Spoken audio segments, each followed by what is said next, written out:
Hello there. In today's video, we have a very special build that I have been working on for a little while now. It is Venom Gyre on a Trickster. I originally planned on playing Poison Spark. However, after starting that build and working with it a little bit, it just didn't feel that great. So I have the pieces still here, kind of loosely put together. Tried various different things, just couldn't get the build to feel very well. So I ended up scrapping it and moving over to Venom Gyre, which I had plans to switch over to a Ranger. However, I really like it on the Trickster. I will have a spreadsheet that I'll pull up now.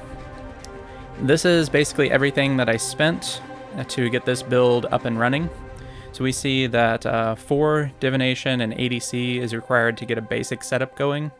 Everything in yellow is essential. Unfortunately, the interrogation is pretty necessary to get base crit from Brittle and Scorch. It's very big damage. So that's a lot of that upfront expense at 3 Divination and 60C. And then the Claw is another partial expense, but you guys can pause the video here and take a look at this. The stuff in the purple is just a few things that I spent money on to invest into the build further, but everything above the Helm enchant is in this 4 div ADC range. So just so you guys know. So yeah, I looked at other Trickster builds and everyone else is playing Hand of Wisdom in Action int stacking.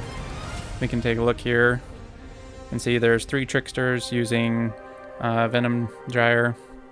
So everyone else is kind of doing Chaos Inoculation things, but the build is feeling good and the POB damage seems good and seems good in game, so we will do a quick map and display what I am talking about. So my current investment is probably somewhere in the ballpark of 12 Divines.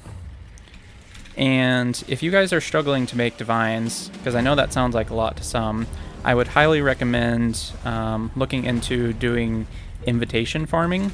You can buy red maps in bulk at 2C each right now. And so you can run them and just sell the invitations that you farm up.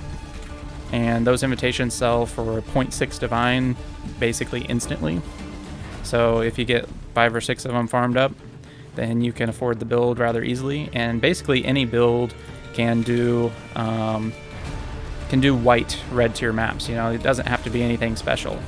That's actually what this build started out this morning. That's what I did for about 2 or 3 hours. I just ran maps as fast as I could, and I dropped 4 Divines today, just raw. Turns out if you run maps as quickly as possible, then you drop a lot of currency because you're not focused on full clearing the map. You're focused on just getting the monsters killed, and so that's a great way to make some money. So I highly recommend that you guys look into that strategy if you want to play this build and you don't have the currency to do so at the moment. Yeah, just look into it. But you can tell this build is tanky. It has good clear, has a good single target. It may die on this map. This is pretty juiced content. I have Sextants on here, and the state of the game is good after some of the nerfs to Arch Nemesis. I noticed that monsters are they're not nearly as beefy as they used to be, but a lot of these essence monsters are pretty scary. But you can see the damage of the build is just kind of insane and crazy. Almost died there.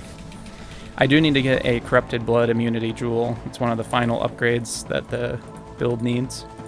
But this is a great build because you can invest as much as you want into it, and the sky is the limit, basically. My cluster jewels are still 50C jewels that I crafted myself, but there are ones out there for 3 Divine that would increase my DPS even further than what you're seeing. So it's a great build. But it's still got some things to grow and things to do on it. But yeah, I've been really enjoying it. I feel like this is finally a build that can handle the content in the game. And the reason I stuck with Trickster is because you don't really need the full DPS of Ranger, and while you still can't stand in the middle of bears, you are a lot more tanky. And I apologize there. Doing commentary while doing gameplay is rather difficult. So it's great to show off that you still can't stand in the middle of everything, but if you properly position yourself, you will not die. As you saw at the beginning of the map, there are several beasts and things like that in these essence mobs that the build is able to handle. And everything dies on the whole screen because we use whirling blades.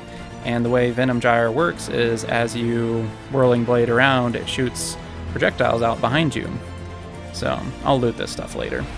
So yeah, it full clears pretty well, and you can really get a lot of monsters killed, like I said, and drop a lot of divines. So we'll go try and kill the boss here. That way you can see. And this is without any of the stacks of like rage built up that we would have from the map because we died. So this isn't even the full DPS. And yeah, he's dead. So yeah, that is the full build. There will be a path of building in the video description. It is by no means recommended that you try this on a Trickster. It's just what I did because I had a Trickster already leveled up, and I really couldn't be asked to level up a Ranger and go through the campaign. Yeah, I just didn't feel like leveling another character at the moment, so I wanted to be farming maps, and so that's why I built this character the way I did. And so I hope you guys found this video helpful.